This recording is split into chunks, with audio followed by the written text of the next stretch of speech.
रुकावट के चल रहा है, क्योंकि वह काम मैं अकेला कर सकता हूँ, लेकिन अध्ययन अध्यापन अकेला नहीं कर पाता। अध्यापन के दो हिस्से हैं, एक गुरु और शिष्य। आचार्य पूर्व रूपम अंतेवासी उत्तर रूपम। हमारी यह संस्था तो नई दिल्ली का वसंत कुंज में है, यहाँ तक कोई नहीं आ पाता। आजकल तो कोरोना के कारण अध्ययन और अध्यापन सभी कार्य इंटरनेट के माध्यम से चल रहा है, तो हमारा मंच तो तैयार हो गया। अभी चिंता की विषय की किसे और क्या करना है। पहले हम निश्चित किए हम वेदांत ग्रंथ का पाठ शुरू करेंगे। जब तक वेद और वेदांत ग्रंथ का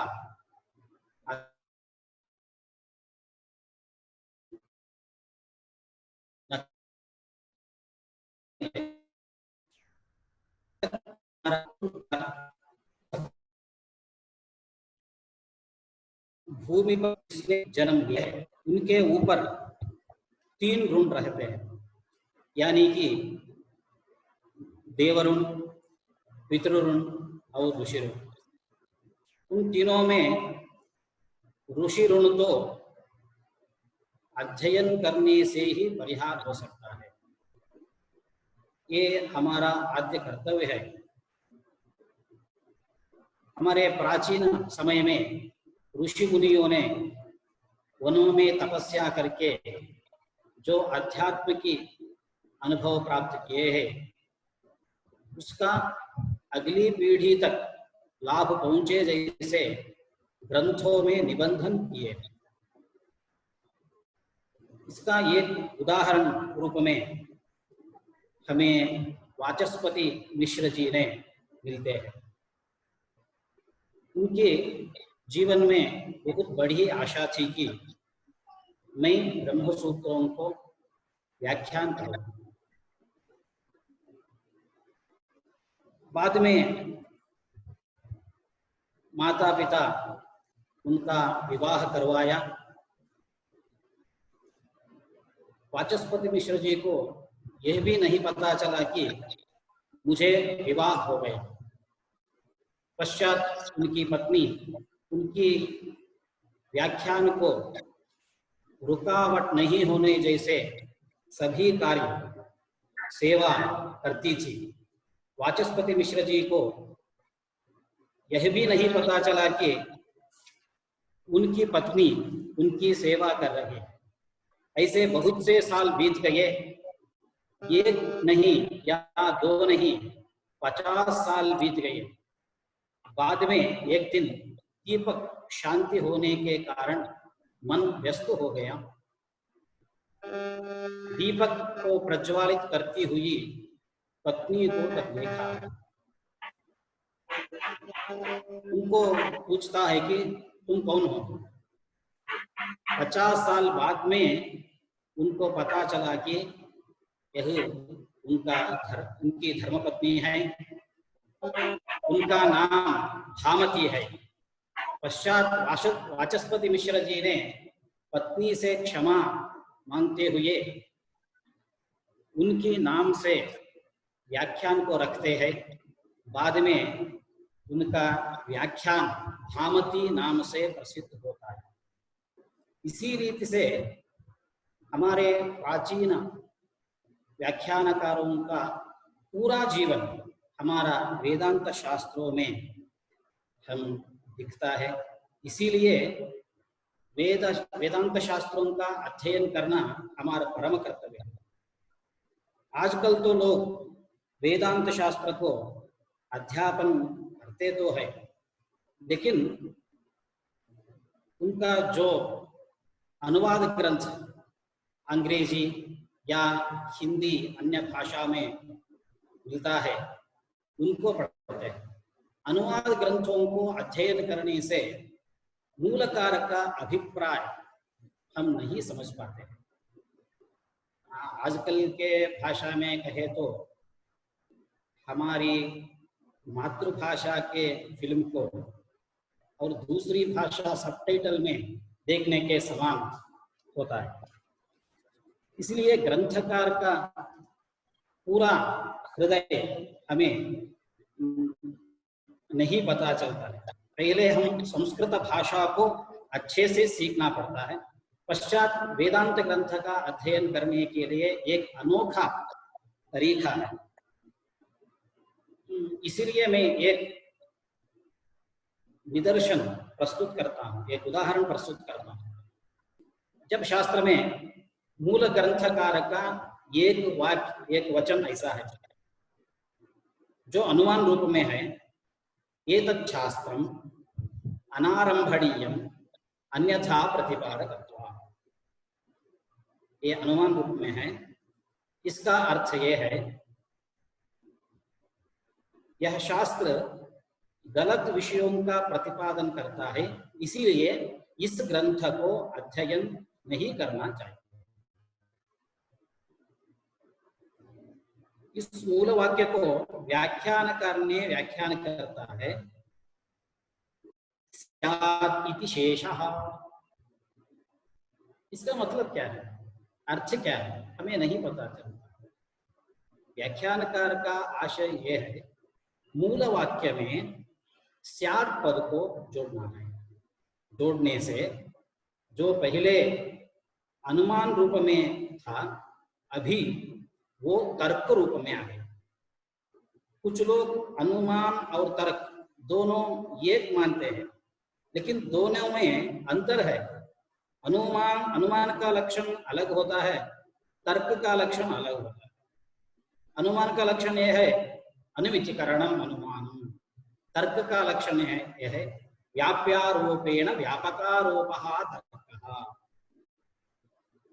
इसी रीति से व्याख्यानकार और मूलकार का जो अभिप्राय है, हमें तब पता चलता है जब हम मूलकार को, हृदय को अंदर जब जाते हैं, अर्थात जब संस्कृत भाषा को अच्छे तरीके से जानते हैं, व्याख्यान का शैली को हम जब सीखते हैं, तब हमको ग्रंथकार का अभिप्राय, मूलकार का जो अभिप्राय है वह हमें पता चलता है। और एक और समस्या ग्रंथकारों में, प्राचीन ग्रंथकारों में हम देख सकते हैं। तो है प्राचीन ग्रंथकारों ने दीर्घ समास करते हैं और बहुत सारे अभिप्राय को संक्षिप्त वचन में बताते हैं। हमें अलग रीति से, अलग दृष्टिकोण से इस ग्रंथ को अध्ययन करना चाहिए। इसी रीति से अध्ययन करने में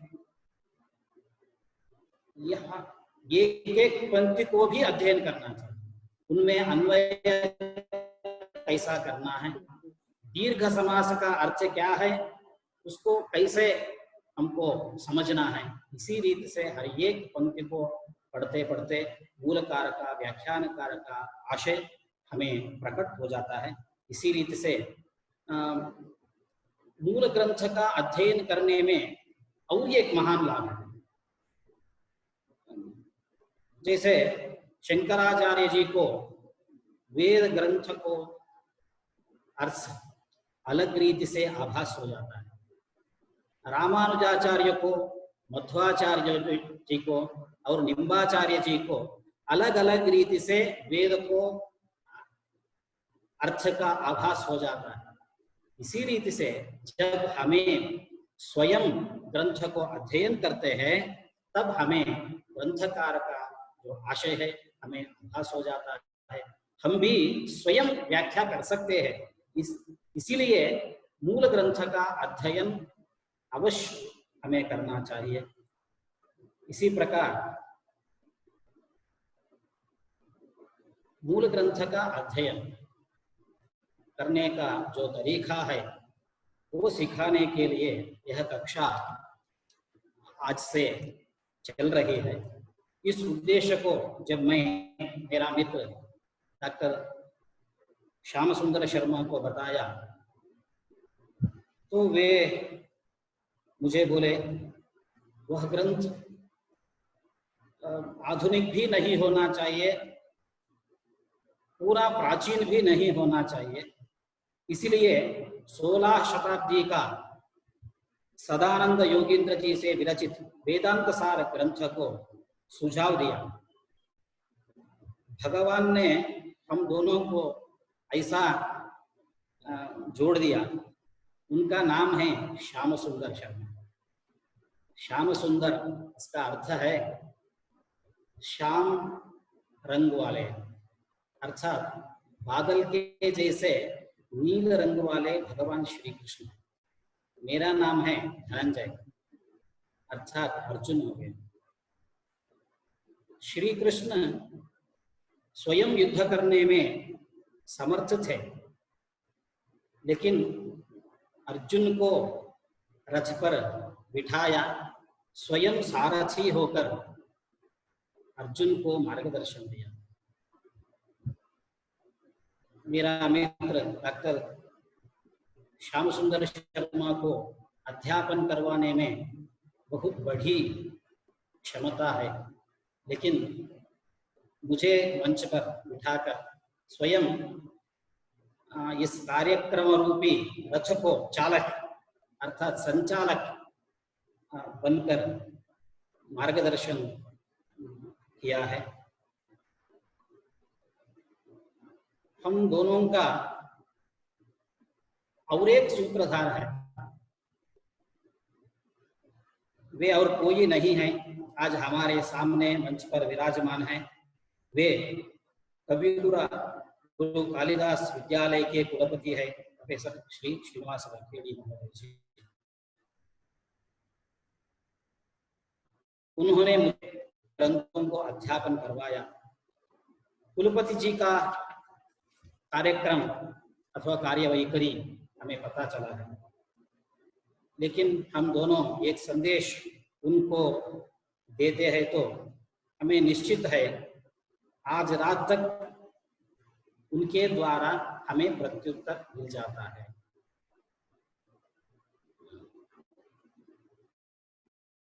जैसे इसीलिए वे आज मंच पर उपस्थित है। जैसे विश्वनाथ पंचांग ने कहते हैं ननु राजीव दयावशं वदः, इसका अर्थ है राजीव नाम शिष्य में शिष्य पर दया पर होकर न्याय मुक्तावली न्याय सिद्धांत मुक्तावली ग्रंथ को मैं रचना कर रहा हूँ।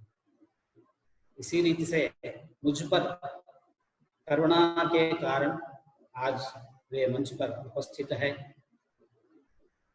इस महोदय जी को साष्टांग प्रणाम करते हुए इस मंच पर स्वागत करता हूँ।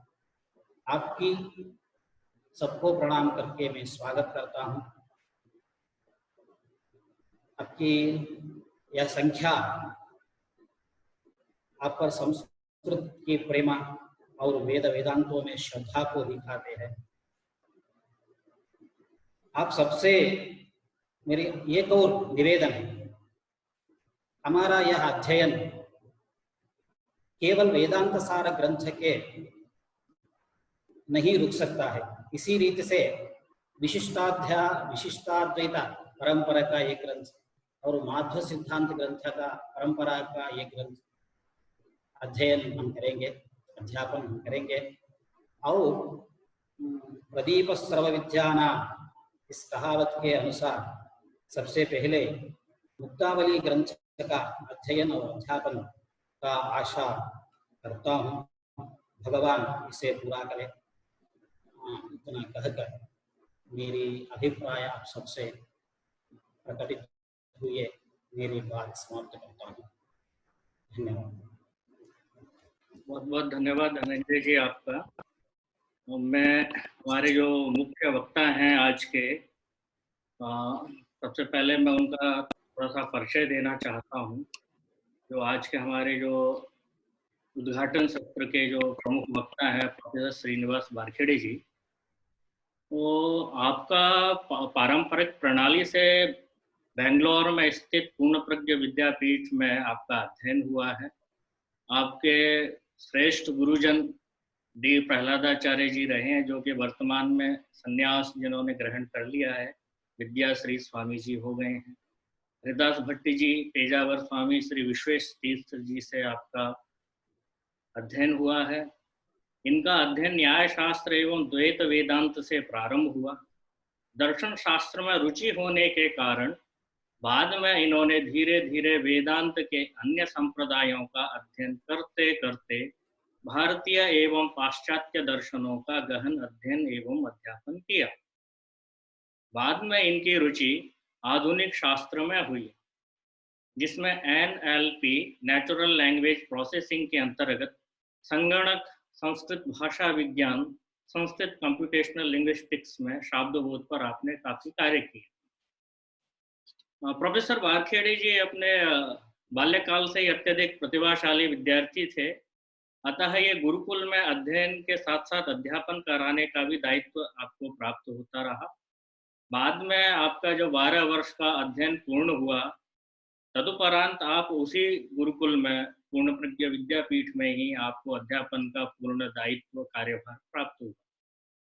6 माह के बाद ही आप IIIT हैदराबाद में रिसर्च एसोसिएट के पद पर नियुक्त हुए, जिसमें आपने शाब्दबोध की सहायता से कृत्रिम बुद्धि, आर्टिफिशियल इंटेलिजेंस पर काफी कार्य किया। कुछ ही वर्षों के बाद में सन 2004 में आपकी नियुक्ति से ही राष्ट्रीय संस्कृत विद्यापीठ तिरुपति में शाब्दबोध विभाग की स्थापना हुई। पुनः 4 वर्षों के बाद आप 2008 में मानव संसाधन विकास मंत्रालय के अधीन संस्कृत अकादमी हैदराबाद के निदेशक नियुक्त किए गए। सन 2011 में आप directorate of Sanskrit education Karnataka के निदेशक नियुक्त किए गए। कुछ ही माह बाद आप कर्नाटक संस्कृत विश्वविद्यालय के कुलपति का दायित्व आपको आपके मजबूत कंधों पर आया। पुनः वर्ष 2014 में कर्नाटक के राज्यपाल महोदय ने आपको कर्नाटक संस्कृत विश्वविद्यालय का कुलपति नियुक्त किया। तदुपरांत सन 2017 दिसंबर में महाराष्ट्र के राज्यपाल महोदय ने आपको कवि कुल गुरु कालिदास संस्कृत विश्वविद्यालय रामटेक नागपुर का कुलपति का दायित्व आपको दिया। वर्तमान में आप इसी पद पर ही कार्यरत हैं। इसके साथ साथ आप अन्य 7 महत्वपूर्ण संस्थानों में विजिटिंग प्रोफेसर के रूप में आप कार्य कर चुके हैं। प्रोफेसर वारखेड़े 50 से अधिक ग्रंथ तथा 100 से अधिक शोध पत्र लिख चुके हैं। वारखेड़े जी को कई अनेक पुरस्कार मिले हैं, जिनमें से भारत के महामहिम राष्ट्रपति महोदय जी से महर्षि बादरायण पुरस्कार भी प्राप्त हुआ है। इस तरह के आज के हमारे कुलपति महोदय प्रोफेसर श्रीनिवास वारखेड़े जी का हम आज के व्याख्यान में स्वागत करते हैं और उन्हें आमंत्रित करते हैं कि कृपया अपने वचनों से हमें लाभान्वित कीजिए। प्रोफेसर वारखेड़े जी।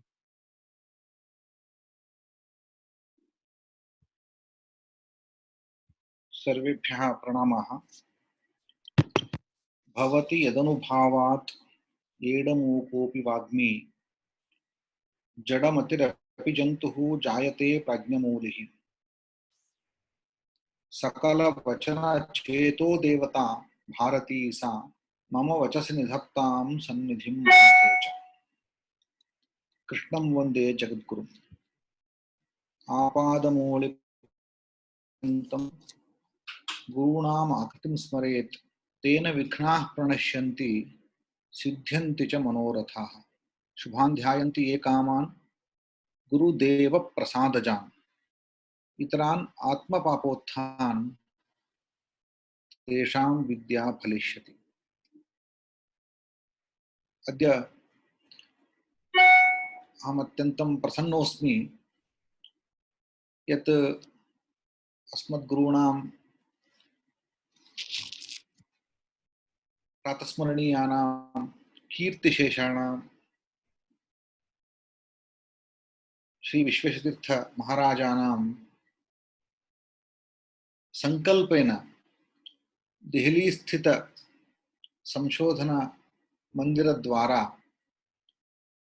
कश्चन विनूतनः कार्यक्रमः वेदांत गुरुकुलम् अंतर्जालीय वेदांत गुरुकुलम् आरब्धम् इति अहं नितरां स्वसन्नोऽस्मि। अंतर्जाले वेदांत गुरुकुलम् इति आरब्धम्। तत्र यथोक्तम् आचार्येण धनञ्जयेन तत्र अवश्यं साह्यम् अपेक्षते। अधुना केनचिदपि एकेन एतादृशं कार्यं कर्तुं न शक्यं। तत्र सहायभूतः श्यामसुन्दर शर्मा। तयोः द्वयोः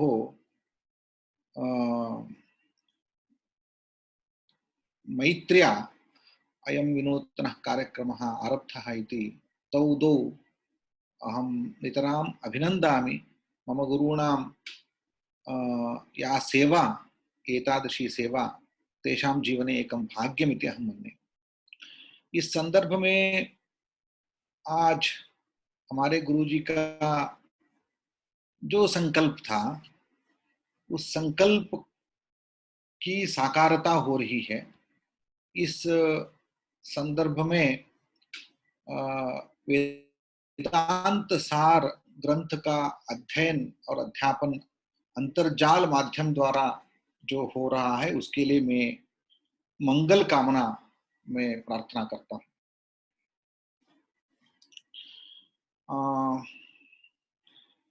आप सब इसमें अपने शुश्रूषा से, जिज्ञासा से आए हैं। आप सबको मैं स्वागत भी करता हूँ, क्योंकि जहाँ श्रोता नहीं है, वक्ता दशसहस्रेषु श्रोता भवति वा।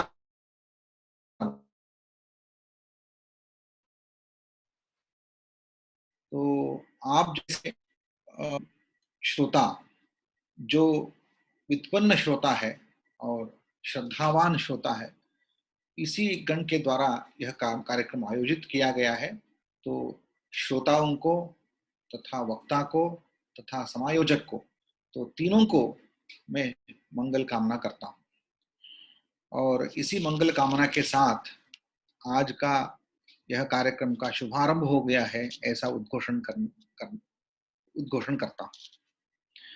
इस संदर्भ में मुझे ये आदेश दिया गया है कि वेदांत सार ग्रंथ का अध्ययन पूर्व एक भूमिका रूप में कुछ प्रस्तावना की जाए। कल और परेद्यू 2 दिन यह प्रस्तावना चलेगी। उसमें कल हमारे गुरु, भारत के अत्यंत माननीय न्याय शास्त्रवेत्ता आचार्य हरदास भट्ट जी प्रवचन देने वाले हैं। और परसों अद्वैत वेदांत के आचार्य सतीश महोदय, उनका भी व्याख्यान यहाँ रखा गया है। आज उसके पहले तो हम तो वेदांत के आचार्य नहीं हैं, लेकिन दर्शन में मैं बहुत रुचि रखता हूं। और दर्शन शास्त्र का विशेष, खासकर आन्वीक्षी का अध्ययन करने से जो मुझे सामर्थ्य मिला है गुरु अनुग्रह से, उसके द्वारा मेरा वेदांत अध्ययन जो हुआ है, उसके आधार पर मैं आपके सामने मेरी कुछ बातें रखना चाहता हूँ। आज का मेरा व्याख्यान में शीर्षक के अनुसार मैं चर्चा इस विषय पर करूंगा, जो वेदांत मीमांसा संदर्भ में तर्क का क्या स्थान है। क्या तर्क का महत्वपूर्ण स्थान है या नहीं? वेदांत विचार यदि वेद का आलंबन करते हुए यदि विचार, ब्रह्म विचार और वेदांत विचार चलता है तो ये श्रद्धा की बात है, क्योंकि वेद अपौरुषेय है। अपौरुषेय वेद में जो कहा गया है उसको मान्यता रखते हुए, उसको प्रामाण्य मानते हुए, वेद प्रामाण्य के आधार पर, शब्द प्रामाण्य के आधार पर श्रद्धा मूलक चिंतन जो आप कर रहे हैं वो वेदांत की विचार है, वेदांत की मीमांसा है। तो श्रद्धा ही यहाँ महत्वपूर्ण स्थान प्राप्त करता है, तर्क नहीं, क्योंकि तर्क श्रद्धा के विरुद्ध है। तर्क यानी बुद्धि से चलती है। तो तर्क या अनुमान, तो अनुमान या तर्क के आधार पर जो विचार चलेगा वो बुद्धि से चलता है, तो श्रद्धा से नहीं चलती, तो विश्वास से नहीं चलता है। यदि आप श्रद्धा और विश्वास के साथ तो अपना विचार को रखते हैं तो उसमें तर्क की कोई गति नहीं होती। तो ये परस्पर विरुद्ध को लेते वेदांत मीमांसा अभिप्राय को यहाँ रखना चाहता हूँ। तो पहले में वेदांत दर्शन का जो परिचय देना है उसमें तो आप सबका बहुत परिचय होता है इस विषय पर। वेदांत दर्शन, इसका मतलब है वेद यानी श्रुति, अपौरुषेय वाणी, जिसमें पुरुष मति का प्रवेश नहीं। ऐसा नहीं है कि पुरुष उसको उच्चार नहीं करता है, ऋषियों के उच्चार माध्यम से ही वेद निकलता है। तो वेद वाणी तो वाणी है, तो उच्चारण माध्यम से निकलता है, इसलिए वह ऋषियों की मस्तिष्क से उसकी प्रत्यक्ष होते हुए वाणी निकली है। अपौरुषेय है, उसका स्वतंत्र इच्छा नहीं है। जो ऋषि उसको उच्चारण कर रहा है तो उसका स्वतंत्र इच्छा से उसकी रचना नहीं की है, लेकिन जैसे जैसे उनको श्रुतिवाणी दिख रही है, प्रत्यक्ष करते हुए उसको वो उच्चारण कर रहा है। तो केवल प्रत्यक्ष सिद्ध विषय को उच्चारण रूप से वो प्रकटित हो रहा है, इसलिए वो वेदवाणी जो है वो अनन्य आम्नायः अनन्यथा पाठात् वेदास्ते नित्य भिन्नत्वात्। वेद शब्द से यह है कि वो नित्य भिन्नत्वात्, नित्य ज्ञान विषय है। तो नित्य रूप से ऋषि मुनियों का तथा ब्रह्मा चतुर्मुख का और भगवान के मस्तिष्क में वो नित्य विनूतन रूप से वो विषय है, इसलिए वो वेद है। कभी भी उसका नाश नहीं हुआ है। और सभी लोग उनको सुनते ही आ रहे हैं, कोई उसकी रचना नहीं की, इसलिए श्रुति है। तो श्रुति मूल दर्शन को वेदांत दर्शन कहते हैं। तो वेद यानी श्रुति और अंत यानी सिद्धांत, अंत यानी कंक्लूजन, निर्णय। तो वेद का निर्णय है, वेद का सिद्धांत जो है उसका दर्शन को वेदांत दर्शन के नाम से उसको कहा जाता है। उसमें हमारे प्राचीन परंपरा से दर्शनों का विभाग करने का एक संप्रदाय है, लेकिन मुझे ये पता नहीं कि पहली बार कब इसको विभाग लोगों ने सोचा, दर्शन विभाग कैसे सोचा मुझे पता नहीं है।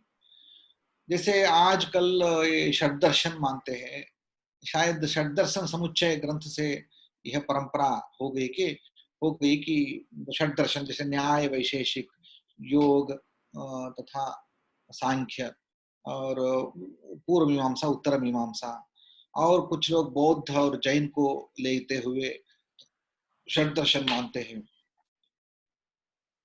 ये षड दर्शन का एक परंपरा है।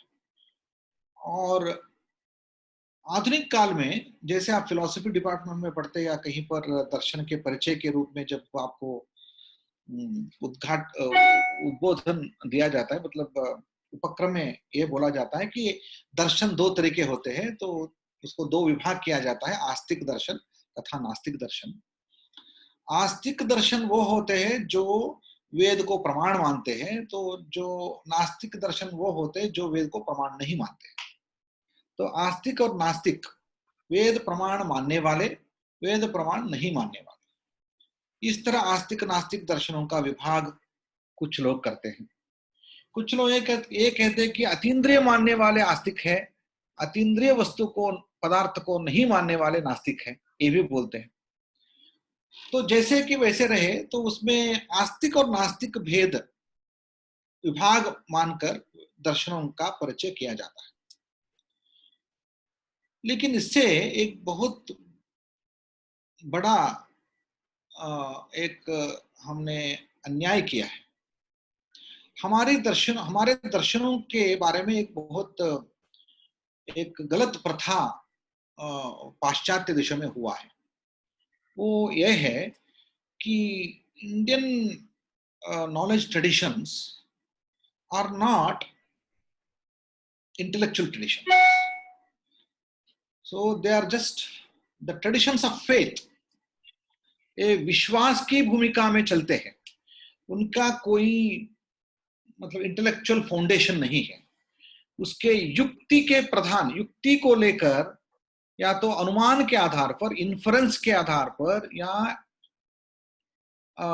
जस्टिफिकेशन के आधार पर, प्रूफ के आधार पर ये शास्त्र नहीं चलते हैं। इनका कोई इंटेलेक्चुअल फाउंडेशन नहीं है, ये केवल विश्वास, श्रद्धा के ऊपर चलते हैं। इसलिए वेद प्रमाण मानने वाले कुछ है, वेद प्रमाण नहीं मानने वाले कुछ है। वेद प्रमाण नहीं मानने वाले अपने अपने आचार्यों का मत मानते हैं, वेद प्रमाण मानने वाले वेद को मानते हैं। वेद को कैसे प्रमाण माना किसी को पता नहीं है, ये श्रद्धा की बात है। तो ये एक गलत प्रथा पाश्चात्य दर्शन में हुआ है। इसलिए तो वो कहते हैं कि रैशनलिज्म नहीं है इंडियन थिंकिंग में।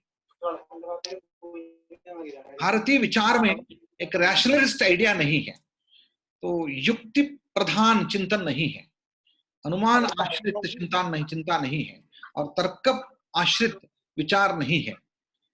और ये प्रथा जो है, इस प्रथा को निवारण करने के लिए हमें कुछ ध्यानपूर्वक इसको सोचना है। एक प्रस्ताव आपके सामने मैं रखना चाहता हूँ।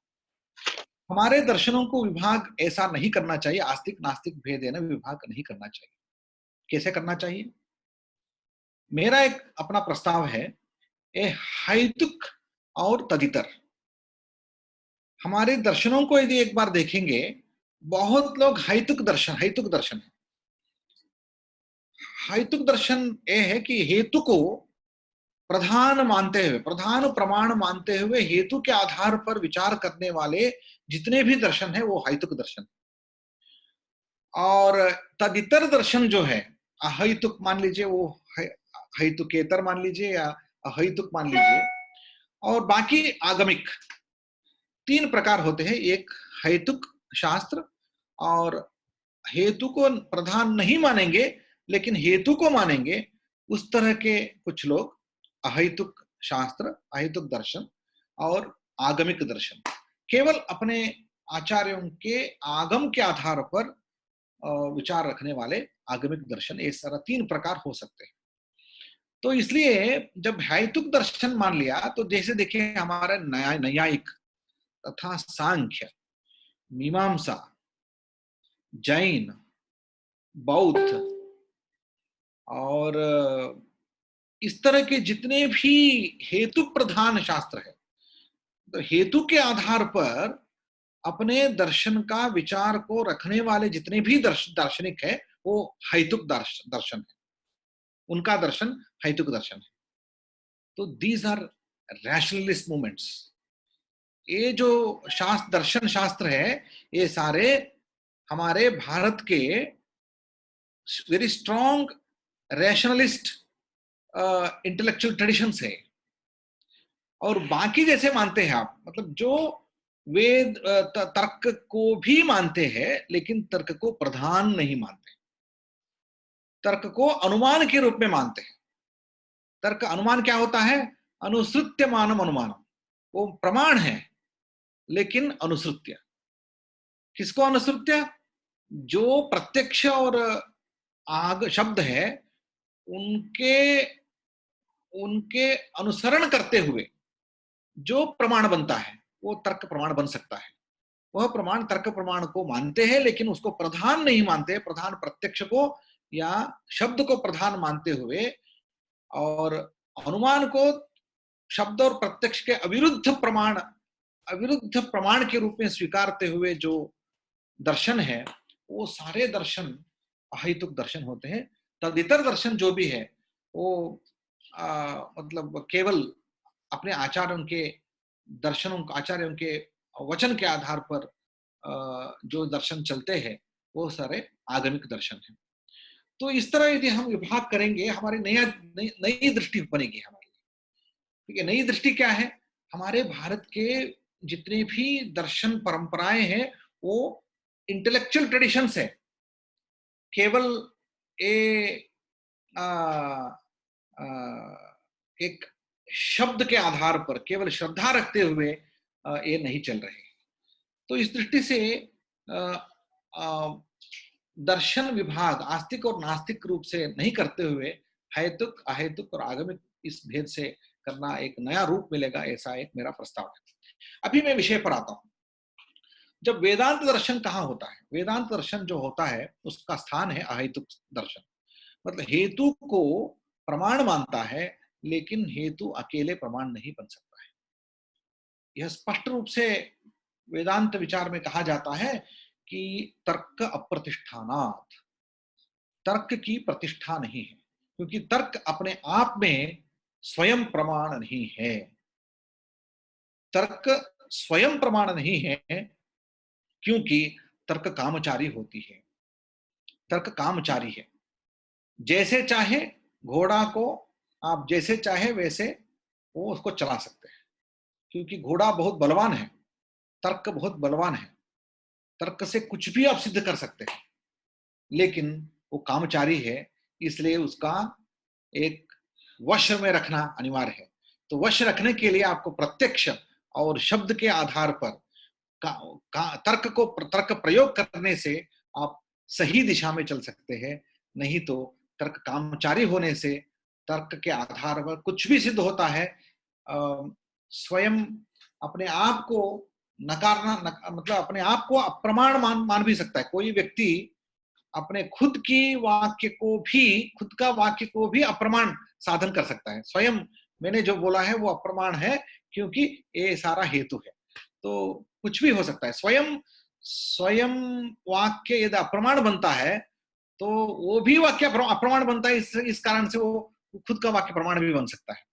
तो इस दृष्टि से तर्क से कोई हम सिद्ध नहीं कर सकते। तर्क से हम केवल वेद तथा प्रत्यक्ष सिद्ध विषयों को एक व्यवस्थित रूप से हम अविरुद्ध रूप से हम उसको प्रतिपादन कर सकते। इस दृष्टि से तर्क का महत्व अपना स्थान है, लेकिन केवल तर्क से कुछ सिद्ध किया नहीं जा सकता। ये स्पष्ट मत है वेदांत दर्शन में। यह बात सब वेदांत आचार्य ने इसको माना है। लेकिन यहाँ थोड़ा मैं मीमांसा के विचार में आता हूं। वेदांत मीमांसा ये जो विषय है, मतलब वेदांत का निर्णय से पहले उसको मीमांसा किया जाता है। मीमांसा, जिज्ञासा तथा विचार, ये तीनों शब्द समानार्थक है। उपनिषदों में यदि हम देखते हैं तो उपनिषदों में बहुत सारे कथाएं हैं। जैसे बहुत सारे गुरु शिष्यों का संवाद है। उस संवाद में गुरु शिष्य से प्रश्न पूछता, शिष्य गुरु से प्रश्न पूछता है, कभी कभी गुरु शिष्य से प्रश्न पूछता है और शिष्य या गुरु उत्तर देते हैं। उस उत्तर देने के बाद फिर से विचार किया जाता है, वहां तर्क प्रयोग किया जाता है, अपने प्रत्यक्षानुभव से उसका परीक्षण किया जाता है। ऐसे आपने देखा तत्त्वमसि वाक्य के संदर्भ में अधि ही भगवो ब्रह्मेति पुनरेव पितरम उपससार, फिर से वो अपने गुरु के पास जाते हैं, वो फिर से वो अपना उपदेश देते हैं, वो शिष्य वहां जाकर तपस्या करते हुए फिर से आलोचना करते हुए अपने विचार को लेकर फिर से आते हैं, प्रश्न पूछते हैं। ऐसे संवाद निरंतर चलता है। इस संवाद में जो तथ्य निकल के आता है वो अंतिम रूप में निर्णय बनता है। तो आप यदि संवाद को देखेंगे, वहां दो विचार बहुत स्पष्ट रूप से आता है। तो एक अनुभव और दूसरा तर्क। तो तर्क के द्वारा हमेशा एक प्रतिपक्ष को रखा जाता है और अनुभव के द्वारा उसका खंडन भी किया जाता है। तो तर्क और अनुभव, इन दोनों के द्वारा परीक्षा, विषय का परीक्षा होती है उपनिषदों में। तो इसको हम यदि सूक्ष्म रूप से हम देखेंगे तो तर्क को त्याग नहीं किया है, मीमांसा में तर्क को स्वीकारा है, लेकिन शब्द को, अनुभव को भी उसमें बहुत बड़ा स्थान दिया गया है। तो अनुभव के बिना वो कोई वेदांत निर्णय का सार्थकता अनुभूति नहीं होती। तो उपनिषद में यह स्पष्ट है कि नैषा तर्केण मतिरापनीया, नायमात्मा प्रवचनेन लभ्यः, न मेधया न बहुना श्रुतेन, यमैवेष वृणुते तेन लभ्यः। तो यहाँ देखिए, यहाँ एक श्रद्धा की बात आती है। आप बहुत श्रद्धा पूर्वक इस विषय को आप इस विषय में आप समर्पित भाव से यदि उसको जिज्ञासा करेंगे, अंतिम रूप से यमैवेष वृणुते तेन लभ्यः, जिसको वो चुनता है उनको वहां मिलता है। तो इस तरह बातें जब आती है तो भक्ति की बात आती है, श्रद्धा की बात आती है, गुरु वचन पे श्रद्धा करो, ये भी बात आती है। तो एक और स्वयं वेदवाणी के ऊपर श्रद्धा की बात आती है। जो वेदवाणी के ऊपर श्रद्धा नहीं करता है उनको वेदवाणी अपने आप को, अपना तात्पर्य को, अपना हृदय को नहीं दिखाती है। तो ये क्या बात है? यदि श्रद्धा से आप अध्ययन करेंगे तो विश्वास के साथ अध्ययन करेंगे, एक फेथ का विषय हो गया, वो तर्क वहां काम नहीं करता है। यदि तर्क का प्रयोग करेंगे तो वह श्रद्धा नहीं कर सकते। तो इन दोनों को कैसे हम समन्वय कर सकते हैं, यह बात एक बहुत विचारणीय है। उसमें मीमांसा शब्द के बारे में यदि विचार करेंगे, मातुम इच्छा मीमांसा, अर्थात प्रमातुम इच्छा, सम्यक ज्ञान प्राप्त करने हेतु जो इच्छा है उसको मीमांसा, ये शब्दशः अर्थ है। सम्यक ज्ञान प्राप्ति के लिए जो इच्छा की जाती है वह इच्छा मीमांसा होती है। जिज्ञासा का अर्थ यही है, ज्ञातुम इच्छा जिज्ञासा, मातुम इच्छा मीमांसा। लेकिन यहाँ ज्ञान तथा इच्छा, इन दोनों के बीच में ज्ञान अंतिम फल है। ज्ञान रूप अंतिम फल प्राप्त करने के लिए जो इच्छा की जाती है वो इच्छा मात्र से जिज्ञासा नहीं बनती है। यदि इच्छा मात्र से जिज्ञासा हो जाती है तो हमारे में बहुत इच्छा है, इच्छा मात्र से हमको ज्ञान प्राप्त होता है क्या? नहीं होता है। इच्छा के बाद हमारी प्रवृत्ति होनी चाहिए, प्रवृत्ति के बाद हमें विचार करना चाहिए। मतलब ज्ञान के इच्छा के द्वारा हमें गुरु वचन में श्रद्धा पूर्वक प्रवृत्ति करना चाहिए। उस प्रवृत्ति के बाद, अर्थात वेदवाणी में या गुरु वचन में प्रवृत्ति के बाद हमें विचार करना चाहिए, तर्क से विचार करना चाहिए। विचार करने के बाद जो निर्णीतार्थ, मथितार्थ हमें मिलता है, उसकी साक्षात्कार प्राप्त होने के बाद हमें ज्ञान प्राप्त होता है। वहां अंतराल में एक बहुत बड़ी प्रक्रिया है। मतलब इच्छा से शुरू होती है, उसके बाद श्रद्धा पूर्वक प्रवृत्ति होती है, उस श्रद्धा पूर्वक प्रवृत्ति के बाद विचार किया जाता है। विचार में एक साधन है न्याय, तर्क, क्योंकि तर्क या न्याय के बिना या अनुमान के बिना आप विचार ही नहीं कर सकते। तो विचार यानी न्यायानुसंधान ही विचार है। मनन यानी जैसे श्रवण मनन निधिध्यासन जब कहते हैं, श्रवण यानी गुरु वाक्य का श्रवण, वहां श्रद्धा की बात आती है, श्रद्धा से सुनना है। यदि श्रद्धा नहीं है हम सुन नहीं सकते। बहुत सारे बार ऐसा होता है, सुनो तो मेरी बात, तो आप सुन नहीं रहे हो। आप सुन नहीं रहे हो इसका मतलब क्या है? आप सुन रहे हैं ना, मैं सुन रहा हूं, लेकिन जब श्रद्धा नहीं होती है तब सुनना भी व्यर्थ हो जाता है। तो आप सुन नहीं रहे हो इसका मतलब है आप श्रद्धा नहीं है। तो श्रवण यानी श्रद्धा पूर्वक श्रवण, और उसके बाद मनन यानी न्यायानुसंधान, विचार करते वक्त तर्क का प्रयोग जब करते हैं वहां श्रद्धा कोई अंतराय नहीं करती है। श्रद्धा क्या विघ्न उत्पादन, तर्क श्रद्धा के विषय में तर्क कभी भी विघ्नोत्पादन नहीं करता है, और श्रद्धा भी तर्क के स्थान पर अंतराय उत्पादन नहीं करता है। तो ये परस्पर विरुद्ध नहीं है। श्रद्धा पूर्वक श्रवण करना है और तर्क पूर्वक विचार करना है, ये दोनों अलग अलग स्थान है। तो कभी भी उन दोनों के बीच में विरोध नहीं है।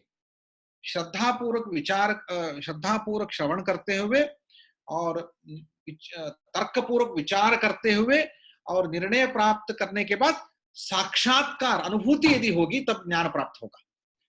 तो अनुभूति जो है वो प्रत्यक्ष अनुभूति है। तो स्वयं अपने आप को प्रयोग करते हुए यदि प्रत्यक्षानुभूति जब तक नहीं होती है तब तक ज्ञान प्राप्त नहीं होता है। वो निधिध्यासन उसको कहते हैं। प्रत्यक्ष साधन जो है निधिध्यासन है। तो 3 मार्ग जो किया गया है तो परस्पर पूरक है वो। तो श्रद्धा पूर्वक श्रवण और युक्त्यनुसंधान पूर्वक न्यायानुसंधान पूर्वक मनन और प्रत्यक्ष प्राप्ति अनुभूति के द्वारा निधिध्यासन।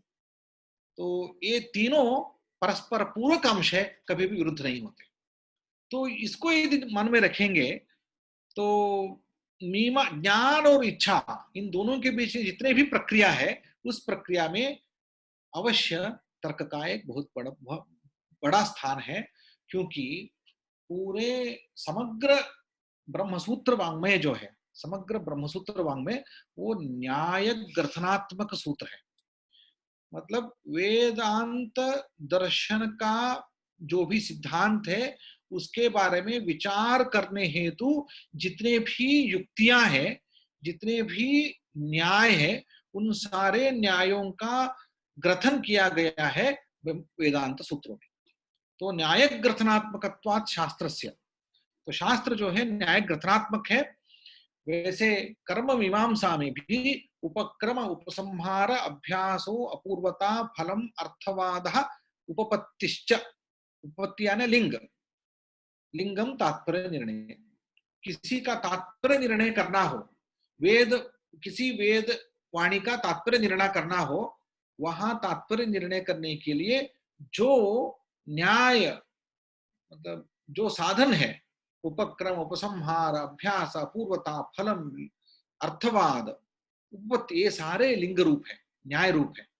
तो युक्ति के बिना हम कहीं भी तात्पर्य निर्णय नहीं कर सकते। तो युक्ति एक साधन है, उसके द्वारा ही तात्पर्य निर्णय होता है, उसके द्वारा ही हमारा सिद्धांत निर्णित होता है। तो इसलिए तर्का प्रतिष्ठानात् इसका मतलब यह नहीं है कि तर्क को प्रमाण नहीं मानो, लेकिन तर्क का अपना एक स्थान है, उस स्थान पर ही उसका प्रयोग करना चाहिए। जो जिस साधन को जिस क्रिया में जैसे प्रयोग करना चाहिए वह इति कर्तव्यता हमें होना चाहिए। इति कर्तव्यता यानी साधन का प्रयोग किस रूप से करना, उस रूप से ही साधन का प्रयोग करना चाहिए। यदि साधन का विरुद्धार्थ में प्रयोग किया जाए तब विरुद्ध रूप में किया जाए तब साधन से वो फल नहीं मिलता है। तो इस दृष्टि से मीमांसा के जो विचार है वहां जो तर्क का स्थान है को हमें ठीक रूप से समझना चाहिए, उसका प्रयोग भी करना चाहिए। इसलिए अनुमान या तर्क और न्याय युक्ति यह ब्रह्म विचार में, वेदांत विचार में बहुत महत्वपूर्ण साधन है। जैसे संशय वारण करने के लिए, जैसे हम हम कानन एक वन में जाते हैं, कानन में जाते हैं, हाथ में एक बंदूक रखकर जाते हैं, तो बंदूक से हम कानन में नहीं जाते हैं, जाने के लिए साधन नहीं है वो। मार्ग में जो कोई हमें हमारे ऊपर आक्रमण होगा, आक्रमण को निवारण करने के लिए एक साधन है वो। उसी तरह न्याय और तर्क का स्थान यह है, हमारे वेदांत विचार साक्षात्कार के मार्ग में यदि कोई संदेह और विपरीत ज्ञान का प्रसक्ति है, तो संदेह और विपरीत ज्ञान का निवारण करने के लिए हमारा लिए एक साधन चाहिए। वो एक खड्ग जैसा साधन या तो एक बंदूक जैसा साधन, जिसके द्वारा उस विघ्न का निवारण हम कर सके। तो उसके बाद स्वयं प्रवृत्ति हो जाती है, स्वयं भगवान मतलब वेदांत दर्शन, वेदांत निर्णीतार्थ का दर्शन हो जाता है। उस दर्शन के द्वारा हमारे साक्षात्कार द्वारा मोक्ष प्राप्ति हो जाती है। तो इन्हीं वचनों से मेरा आज का मेरा वक्तव्य समाप्त करना चाहता हूं, और आपका जो भी इसके संदर्भ में विचार यदि हो, मैं भी उस विचार को जानना चाहता हूं। मैं फिर एक बार इस जो उपक्रम है, मैं जानता हूं हमारे आचार्य धनंजय जी एक दक्षिण के बहुत बड़े विद्वान है। दक्षिण दिशा में हमारे यहाँ न्याय शास्त्र का बहुत अच्छा अध्ययन होता है। तो स्वयं न्याय शास्त्र में बहुत बड़े विद्वान है वो। उसके साथ ही उनका वेदांत दर्शन तथा अलंकार शास्त्र में भी उनका बहुत बड़ा प्रवेश है। वो बहुत बड़े अच्छे विद्वान हैं। आपको शुरुआत में उनके जो हिंदी भाषा है उसके साथ आपको थोड़ा एडजस्ट करना होगा। तो वो तो हिंदी भाषिक बहुत कृपालु होते हैं। वो पूरे भारत का राष्ट्रीय भाषा है, तो इसलिए दक्षिण भारत में भी लोग बोलते हैं हिंदी भाषा को, लेकिन जैसे आप बोलते हैं वैसे नहीं होता है। फिर भी आप सब इसको स्वीकारते हैं, तो हमारी भाषा को स्वीकारते हुए विषय प्रधान विचार को आपको लेना है। वो उनका जो ये प्रयास है वो सफल हो जाए, हमारे गुरु जी का संकल्प कृतार्थ हो जाए। इन्हीं शब्दों से मेरा वक्तव्य समाप्त करता हूँ। धन्यवाद। बहुत बहुत धन्यवाद सर। आपने अपने वक्तव्य में जो हम दर्शन शास्त्र के, जो भारतीय दर्शन शास्त्र के जो हम भेद करते आए हैं, उनका एक नया मार्ग आपने बताया हमें, हेतुक और अहेतुक। उसके साथ ही आपने अपने वक्तव्य में हमें बताया कि वेद से ही किस तरह से जो दर्शन शास्त्रों की उत्पत्ति होती है। ठीक इसके लिए जो भर्तृहरि हैं, वो 4वीं शताब्दी में वाक्यपदीय नामक ग्रंथ में ब्रह्मकांड में ही इसको बड़े स्पष्ट तरीके से वो लिख देते हैं कि तस्यार्थवाद रूपाणि निश्रिता स्वविकल्पजाः एकत्विनां द्वैतिनां प्रवादा बहुधा मताः प्रवादाः सिद्धांताः। तो इस तरह से यहाँ पर वेद से ही जो हमारे जो दर्शन शास्त्र हैं उनकी उत्पत्ति होती है। तो आपने आज बड़ा ही महत्वपूर्ण विषय पर आपने चर्चा की कि तर्क और श्रद्धा, जब इन दोनों में जब परस्पर संघर्ष हो तब हमें किसका पक्ष रखना चाहिए, किसका पक्ष लेना चाहिए। तो इस पर चर्चा भर्तृहरि ब्रह्मकांड में बहुत अच्छी तरीके से करते हैं। लगभग 20 से 25 कारिकाओं में वो इसी विषय पर ही रखते हैं, और बहुत अधिक मजबूत वो अपने प्रमाणों के द्वारा वो सिद्ध करते हैं कि हमें कहाँ पर अनुमान को प्रमाण मानना है तथा कहाँ पर अनुमान को प्रमाण नहीं मानना है। उस तरह से यदि हम 2-3 कारिकाएं यदि उनकी देखें तो काफी स्पष्टता होगी। न चागमादृते धर्मः तर्केण व्यवतिष्ठते ऋषीणामपि यज्ञानम तदप्यागम पूर्वकम। ये 30वीं कारिका है। इसके अगली कारिका में फिर से कहते हैं धर्मस्य चा व्यवच्छिन्नाः पंथानो ये व्यवस्थिताः तेतान् लोक प्रसिद्धत्वात् कश्चित् तर्केण बाधते। इसी तरह से जी सर, इस तरह से उनकी कई कारिकाएं हैं, तो जिनमें से वो बड़े स्पष्ट रूप से निर्णय, अंतिम में वो निर्णय ये देते हैं भर्तृहरि कि जो आगम जो तर्क है वो 2 प्रकार का है।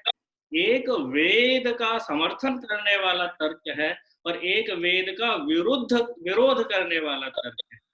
तो जो वेद का समर्थन करने वाला तर्क है, उस अनुमान प्रमाण को हम प्रमाण मानते हैं, तथा वेद का जो खंडन करने वाला जो तर्क है, उसको हम प्रमाण नहीं मानते हैं। इस तरह से यहाँ पर आया है। तो इस तरह से आपके व्याख्यान से ये जो पंक्तियां थी वो और स्पष्ट हो गई हमारी, और अधिक इनमें हमारी गति हो गई है। अब मैं जो हमारे जो श्रोतागण हैं, सुधीगण हैं, उनसे जो उनके जो जिज्ञासाएं हैं जो प्रोफेसर वारखेड़ी सर से, तो कृपया अपने प्रश्न रख सकते हैं चैट बॉक्स के माध्यम से। तो एक दो लोगों को कुछ शब्द साक्षात भी उसको बोल सकते हैं, उसको रखें यदि कोई है। मैं चैट बॉक्स देखता हूं। संस्कृतभाषया एव एतादृशं व्याख्यानं साररूपेण वक्तव्यमिति तैरुक्तमस्तम्। अवश्यमेव अहं धनञ्जय आचार्यं प्रार्थये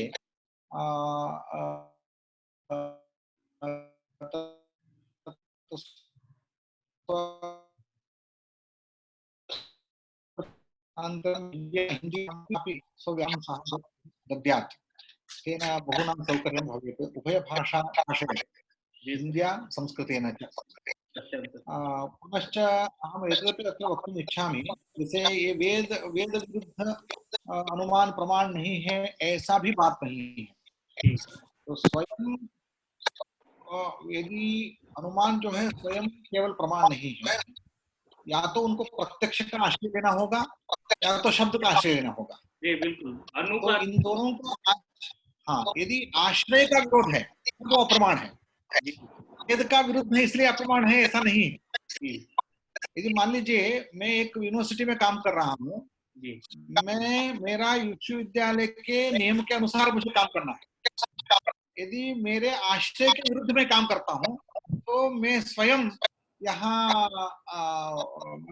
मैं अन्याय करता हूँ, ऐसा हो जाता है। जैसे देश की संविधान के आश्रित हम हैं, उसके विरुद्ध में हम काम नहीं करना चाहिए। उसी तरह अनुमान जो है या तो शब्द के आश्रय करते हुए या तो प्रत्यक्ष आश्रय करते हुए प्रवृत्त होता है। जिस आश्रय के ऊपर वो आलंबन होकर प्रवृत्त होता है उसके विरुद्ध में वो बोल नहीं सकता है, इसलिए वो वेद विरुद्ध या प्रत्यक्ष विरुद्ध है तो अप्रमाण है। ऐसा नहीं कि वेद विरुद्ध है इसलिए अप्रमाण है, ऐसा नहीं है। आश्रय के विरुद्ध है इसलिए अप्रमाण है।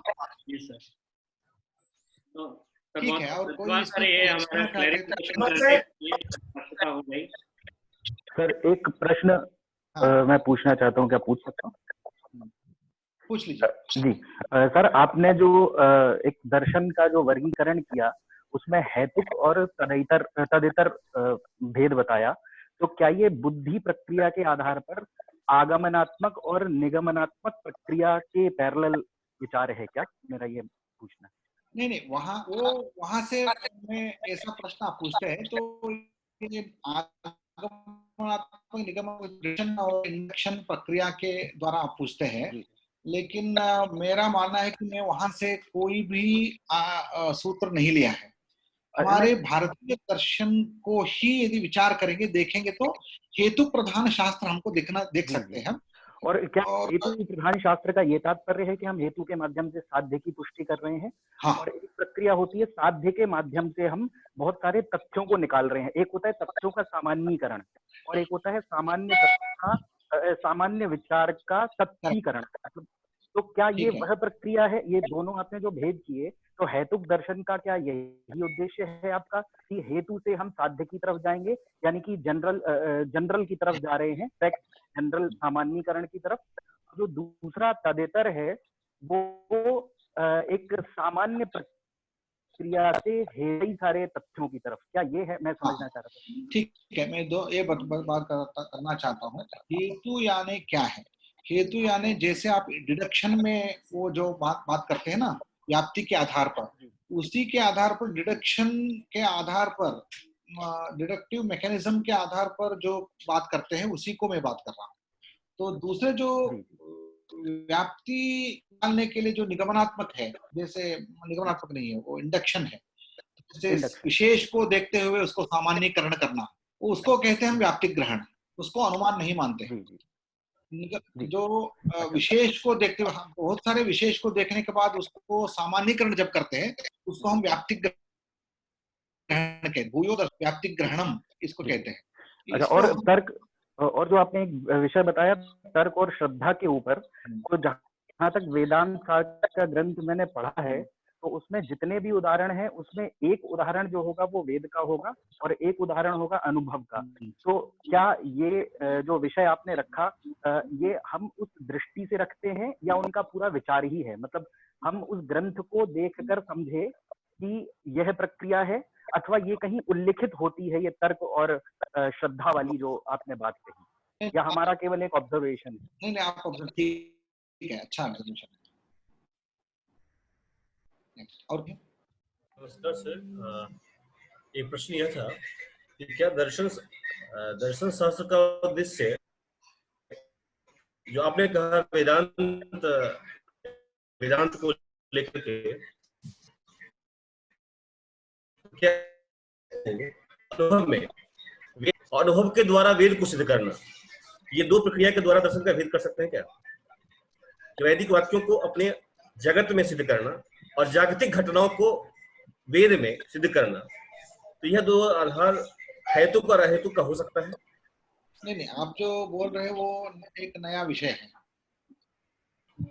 इसको जो हेतु और अहेतु का कोई संबंध नहीं है। आप जो बोल रहे हैं उसको अनुभव के द्वारा उसको सिद्ध करना, मतलब अनुभूति लेना वेदार्थ को, या तो अनुभूति होने के बाद उसको वेद में देखना, ये दोनों आप नया विषय बता रहे हैं, वो अलग बात है।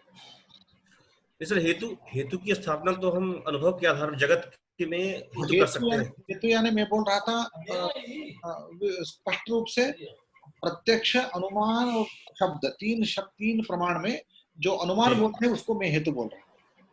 जी, धन्यवाद। पुष्पेंदु जी बोले।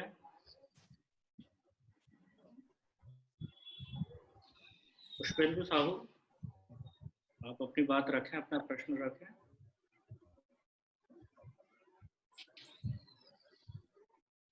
किसी और का कोई प्रश्न हो रखें, अन्यथा हम इस प्रश्नोत्तर सत्र को समाप्त करते हैं। चेन्नई नगरात् भाषणं करोमि, नरसिंहः इति। नमस्ते। नमस्कारोमि।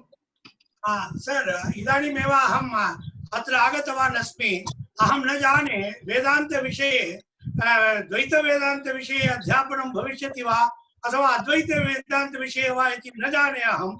यदि वेदान्तविषये भवति चेत् यस्य कस्यापि ग्रन्थस्य उद्धारः भवति तदनुसारं शिक्षणं भवति वा अथवा सामान्यरूपेण वेदान्तस्य अध्यापनं भविष्यति वा इति कृपया वदति चेत् अस्माकं सौकर्याय भविष्यति।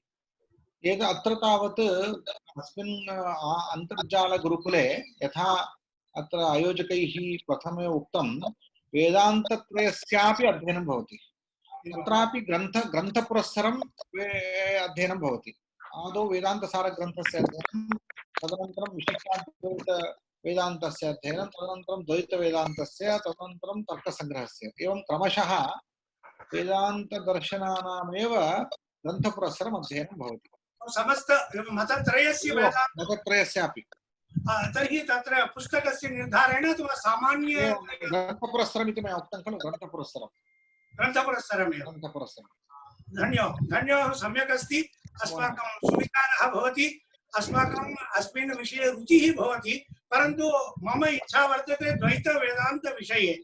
तदर्थं प्रत्येकरूपेण यद्यपि अध्यापनं भविष्यति चेत् सुचारु भविष्यति, तस्य अनुसारं यदि कृपा भवति चेत्, समयः वर्तते चेत् अस्माकं तद् इच्छा कर्तुं। तत्र आयोजकान् धनञ्जयाचार्यान् भवन्तः पृच्छन्तु, ते अवश्यं कारयिष्यन्ति। धनञ्जयाचार्य अहं न जाने। नमो नमः धनञ्जयाचार्यः। यदि भवान् एतद् विषये करिष्यति चेत् अस्माकं सुकरं भविष्यति। यतः इति चेत् एतद् विषये वयं चिन्तनं करिष्यामः। प्रस्तावः आगतः, इतः परं चिन्तनं करिष्यामः। सूचना। प्रणाम सर। सर, मैं पुष्पेंदु, मेरा एक प्रश्न है कि तर्क और श्रद्धा, जहाँ श्रद्धा पूर्वक श्रवण करना है और उसके बाद मनन करना है, तो मेरा प्रश्न यह है कि सर कि अगर श्रद्धा पूर्वक मनन करने के बाद जब तर्क करेंगे तब श्रद्धा का स्थान नहीं है, तो क्या अहंकार का जन्म लेगा वहां? प्रश्न का पूर्ण समझा नहीं। श्रद्धा और तर्क दो, जहां तर्क होगा वहां श्रद्धा नहीं होगा, श्रद्धा का स्थान नहीं है। तो अगर तर्क जब होगा तब श्रद्धा अगर नहीं रहेगा तो ये अहंकार का जन्म लेगा या नहीं, ये मेरा प्रश्न है। नहीं, ये ठीक है कि लेकिन जब श्रद्धा पूर्वक श्रवण करने के बाद, हाँ, उसके बाद समझने के बाद जब संदेह आता है, जो कोई संदेह या पूर्व पक्ष के द्वारा अन्यथा ज्ञान होता है, भ्रम होता है, उसका निवारण करने के लिए तर्क का प्रयोग करना है। तो तर्क का प्रयोग करने से अहंकार उत्पन्न होता है ऐसा नहीं है, लेकिन केवल विघ्न निवारण करने के लिए मार्ग में जैसे कंटक आया, कंटक निवारण के लिए दंड का प्रयोग किया जाता है। तो दंड का प्रयोग किया जाता है, इसका मतलब ये नहीं कि दंड के द्वारा उनका आएगा, उनका शक्ति बढ़ेगी, ऐसा कुछ नहीं है। लेकिन उसमें बहुत सावधानी रहना है, क्योंकि इस वेदांत यात्रा में, योग साधना में अवश्य अहंकार एक बहुत बड़ा विघ्नोत्पादक सामग्री है, उसको हाथ में रखना अनिवार्य है, उसके लिए प्रयास भी करना चाहिए। लेकिन तर्क, केवल तर्क से अहंकार आएगा ऐसा कुछ नहीं। बहुत बहुत धन्यवाद बारखेड़े सर आपका। हम अपने प्रश्नोत्तर सत्र को यही समाप्त करते हैं, हम पहले ही समय तो अतिक्रांत कर चुके हैं। इसके बाद मैं हमारे बेंगलुरु में पूर्ण प्रज्ञ विद्यापीठ में स्थित न्याय आचार्य श्री श्रीनिधि महोदय जी को आमंत्रित करता हूं धन्यवाद ज्ञापन के लिए। श्रीनिधि महोदय अत्र सन्ति। हाँ महोदय, नमस्ते महोदय।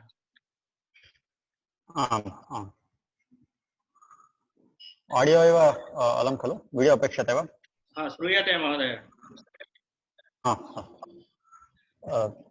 तो मेरा गुरुजी श्री विशेष तीर्थ स्वामी जी के चरण के स्मरण करते हुए तपस्वाध्याय शुश्रूषा कृष्ण पूजा रतम मुनिम विश्वेशम इष्टदम वंदे परिव्राट चक्रवर्तिनम।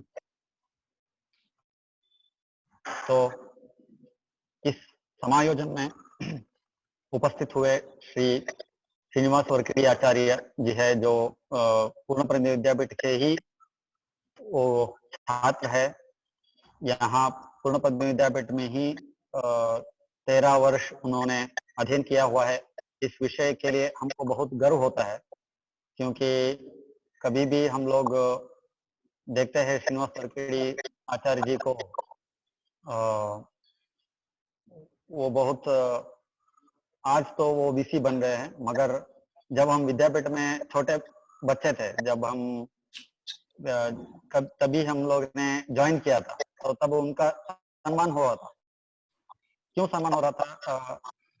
वो वहाँ पे बड़े बड़े विद्वान बोल रहे थे कि आज वर्खेड़ी आचार्य यहाँ से जा रहे हैं और तिरुपति में जाएंगे, वहाँ दूसरा पद उनको मिला है, वहाँ पे वो संभाल रहे हैं। तो विद्यापीठ में ऐसा बहुत कम होता है, कोई लोग यहाँ से बाहर जाके दूसरा पद संभालते हैं, ऐसा बहुत कम होता है। तो उनका सम्मान हो रहा था कि हमारे यहाँ पढ़े हैं, तो उनका विदाई, अलविदा जो कहते हैं हम लोग, वो उस समारोह में हम लोग भाग रहे थे। तभी हमको लगा कि वो वर्खेड़ी आचार्य जो है वो कुछ नूतन प्रक्रिया कर रहे हैं विद्यापीठ में, बाहर जाके जो संस्कृत माध्यम को विशाल व्याप्ति दृष्टि दे रहे हैं, ऐसा हमको तभी लग रहा था। तब से हम लोग आज तक देख रहे हैं कि उनका जो विकास है वो बहुत विस्तृत हो रहा है, और उनका अध्ययन व्याप्ति भी बहुत विस्तार है। जब आज आपने उनकी व्याख्या सुनी तो आपको अनुभव हो ही गया होगा कि वो भिन्न क्रम से वो सोचते हैं। कभी भी अपना उपन्यास रखते हैं तो दूसरे जो सांप्रदायिक विचारों को जो मान्यता देके जो कोई सोचता है, उनसे थोड़ा भिन्न क्रम से ये सोचते हैं, और जो श्रोता है उनके बुद्धि में जो हम लोग क्या बोलते हैं कीड़ा, उसको डाल देते हैं और विचार करने के लिए विवश कर देते हैं कि क्या हम लोग ने सांप्रदायिक में क्या पढ़ा था, वो ही विचार शैली हमको रखनी है कि थोड़ा भिन्न विचार शैली हमको लेके आना चाहिए, अथवा जो सांप्रदायिक है उसको हम लोगों ने जैसे अर्थ किया था उससे भिन्न कुछ अर्थ हम लोग कर सकते हैं।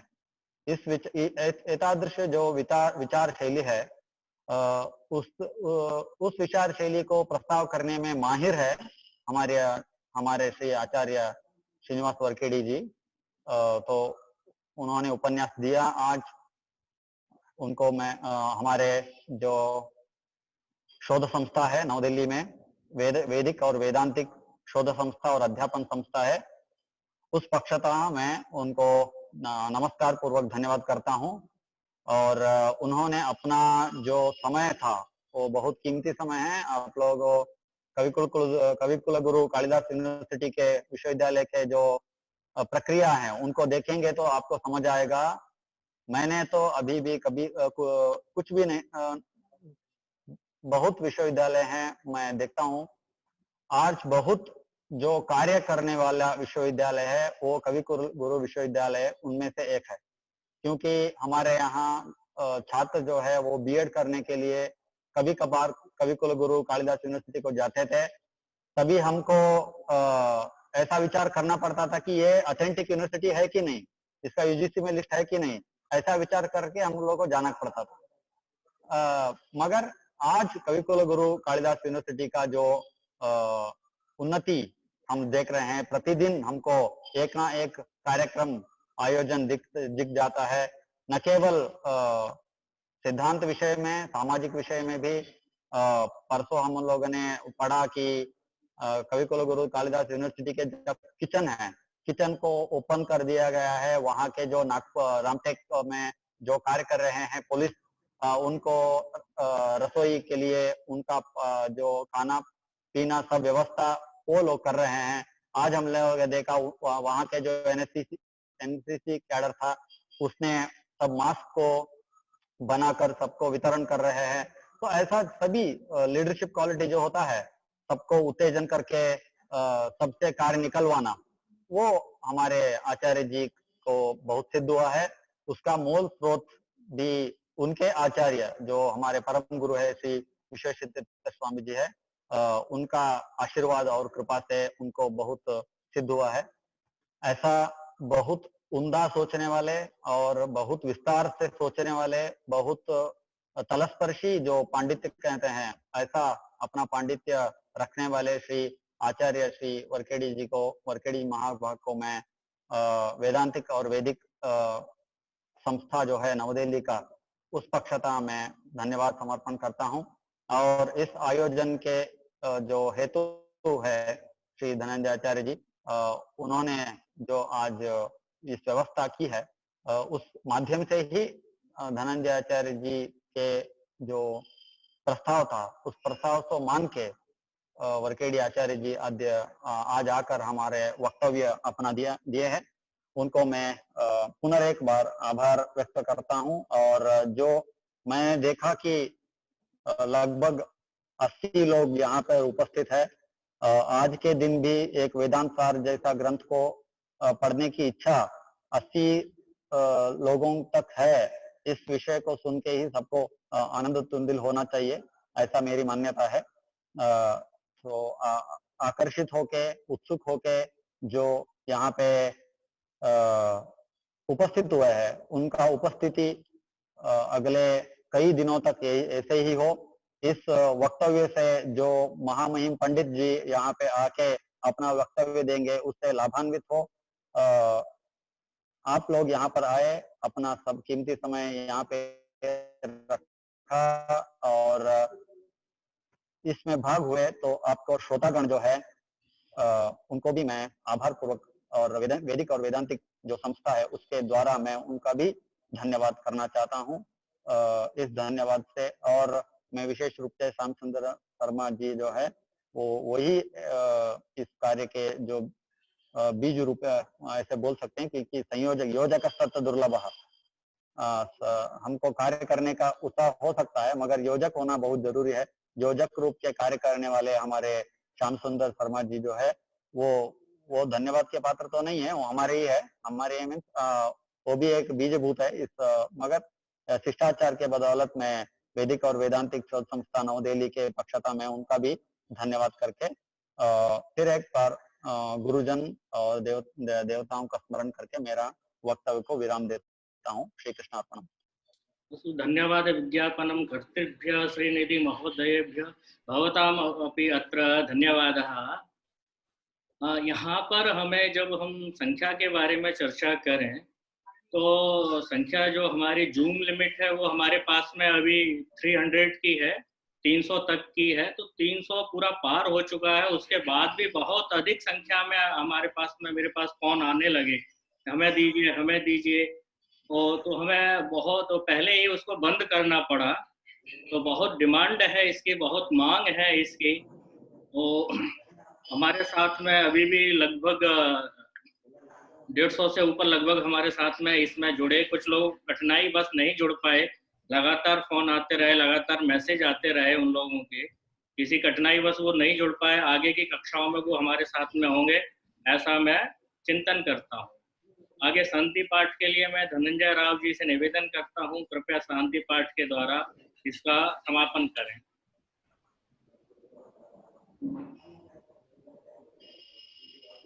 ओम शन्नो मित्रः शं वरुणः शन्नो भवत्वर्यमा शन्नो इन्द्रो बृहस्पतिः शन्नो विष्णुरुक्रमः नमो ब्रह्मणे नमस्ते देवायो त्वामेव प्रत्यक्षं ब्रह्मावादिशं ऋतमवादिशं सत्यमवादिशं तन्मामावीत् तद्वक्तारमावीत् आवीन्मा आवीत् वक्तारम्। ओम शांति शांति शांति। धन्यवाद, आप सबका बहुत बहुत धन्यवाद। आज का सत्र हम यहाँ पर ही समाप्त करते हैं। कल के सत्र में हमारे साथ में हमारे गुरुजी हरिदास भट्ट गुरुजी हमारे साथ में जुड़ेंगे। उनकी आप विद्युतता को भी देखिए और उनकी प्रतिपादन शैली से भी आप कल परिचित होइए। कल आइए, समय से 4 बजे से 5 बजे तक रखेंगे। तो उसके बाद में उनके भाषण के बाद में प्रश्नोत्तर सत्र भी होगा। आप सभी लाभान्वित हों। बहुत बहुत धन्यवाद। और विशेष रूप से हमारे बारखेड़ी सर का, जिन्होंने आज हमें बड़े शॉर्ट नोटिस पर हमें समय दे दिया। सर बहुत बहुत धन्यवाद सर आपका, और आपके व्याख्यान का भी, और हमारे जो शंकाएं थी तो उनका भी आपने निवारण किया। बहुत बहुत धन्यवाद, सभी का बहुत बहुत धन्यवाद। कल फिर मिलते हैं।